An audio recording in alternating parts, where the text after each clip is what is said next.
this October, we're going to see the start of auto-enrolment, where between 5 and 9 million people will have the right to join a pension with their job that comes with an employer contribution. And that's really very good news indeed. What it will mean is that very many people will build up small pots with their employer as they change jobs, so they'll leave behind a trail of very, very small pension pots. Now, the government is currently looking at what people can do to join those pension pots up together so they can build what the Pensions Minister called a big fat pot. And we absolutely support that objective.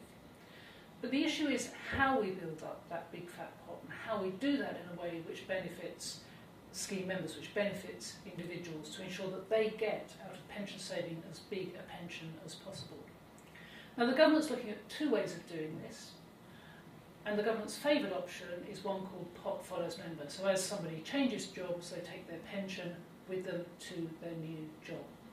And that sounds all very well in theory, but in practice, we're concerned that individuals could be left much worse off as a result, because there's no guarantee with that system that people won't be transferred into a pension scheme which is inferior because it has higher costs and charges and poorer returns.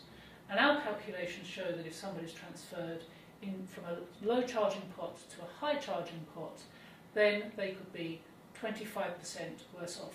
And taking an average employee, saving an average amount over their working lifetime, that could mean they could be £20,000 worse off as a result of being transferred into a high charging pension scheme over which they had no control. So what we're proposing is an alternative way of approaching this issue, is that instead of the pot following the member, their pension is put into a consolidated pot, a new breed of pension scheme that would exist to consolidate left pots, consolidate old pensions. And by doing that, by having a small number of these consolidators, the government can stand a much better chance of ensuring there's good governance and low charges attaching to these pots. And the good news of that system is that it means that individuals will get a much bigger pension at the end of the day compared to the pot follows member solution which is currently being proposed by the government.